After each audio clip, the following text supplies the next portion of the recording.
Kepolisian Republik Indonesia atau yang sering disebut Polri merupakan lembaga negara yang berperan dalam memelihara keamanan dan ketertiban masyarakat, menegakkan hukum, serta memberikan perlindungan, pengayoman, dan pelayanan kepada masyarakat dalam rangka terpeliharanya keamanan dalam negeri.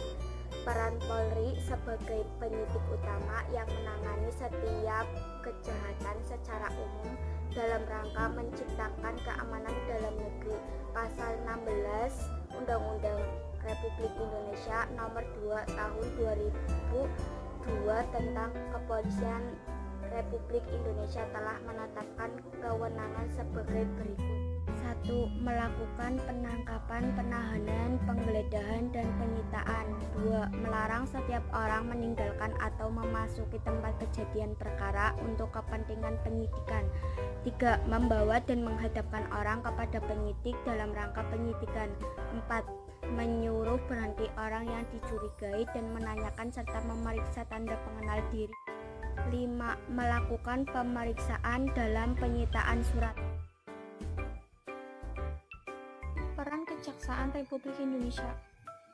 Kejaksaan Republik Indonesia adalah lembaga negara yang melaksanakan kekuasaan negara khususnya di bidang penuntutan. Keberadaan kejaksaan ini telah diatur dalam Undang-Undang Negara Republik Indonesia Nomor 16 Tahun 2004 tentang Kejaksaan Republik Indonesia. Adapun tugas, peran, dan wewenang kejaksaan ini dibagi menjadi 3 bidang, yaitu 1 di bidang pidana. Kejaksaan di sini bertugas melakukan penuntutan dan melakukan penyidikan terhadap tindak pidana tertentu atas dasar Undang-Undang Dasar, dan masih banyak lagi. 2. Di bidang perdata dan tata usaha negara. Kejaksaan dengan kuasa khusus dapat bertindak di dalam maupun di luar pengadilan atas dasar nama negara atau pemerintah. 3. Di bidang ketertiban dan ketentraman umum. Peran hukum dalam menerapkan hukum, ide keadilan. 1. Pengantar. Pengantar adalah makhluk sosial, makhluk yang berkelompok. Agnum hukum.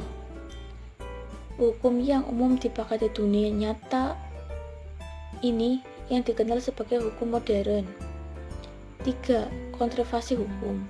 Hukum yang terekam dalam peraturan perundang-undang maupun yang merupakan kaidah hukum, dan dalam hukum yang tidak tertulis merupakan suatu yang abstrak dan berlaku umum. Peran advokat dalam penegakan hukum. Apa sih advokat itu? Advokat adalah orang yang berprofesi memberi jasa hukum baik di dalam maupun di luar pengadilan. Jasa hukum yang diberikan berupa memberikan konsultasi hukum, bantuan hukum, menjelaskan kuasa, mewakili, membela, mendampingi, dan melakukan tindakan hukum. Melalui jasa hukum yang diberikan advokat, menjalankan tugas profesi demi tegaknya keadilan berdasarkan hukum untuk kepentingan masyarakat pencari keadilan. Adapun persyaratannya untuk menjadi seorang advokat diatur dalam Undang-Undang RI Nomor 18 Tahun 2003. Yang pertama, harus bertempat tinggal di Indonesia. Yang kedua, berusia sekurang-kurangnya 25 tahun. Yang ketiga, berijazah sarjana yang terlatar belakang pendidikan tinggi hukum. Yang keempat, lulus ujian yang diadakan oleh organisasi advokat. Yang kelima, tidak berstatus sebagai pegawai negeri atau pejabat. Peran Lembaga Penegak Hukum Komisi Pemberantasan Korupsi. Komisi Pemberantasan Korupsi atau yang biasa disingkat sebagai KPK adalah komisi yang dibentuk pada tahun 2003 berdasarkan Undang-Undang Republik Indonesia Nomor 30 Tahun 2002 tentang Komisi Pemberantasan Tindak Korupsi. Tujuan dibentuknya KPK adalah untuk mengatasi, menanggulangi, dan memberantas korupsi. KPK memiliki beberapa tugas, yaitu diantaranya 1. Koordinasi dengan instansi yang melakukan tindakan tindak korupsi. 2. Pengawasan terhadap instansi yang melakukan pemberantasan tindak pidana korupsi. 3. Melakukan penyelidikan, penyidikan, dan penyelidikan terhadap tindak pidana korupsi. 4. Melakukan tindakan-tindakan pencegahan tindak pidana korupsi. Dan 5. Melakukan pemantauan terhadap penyelenggaraan negara.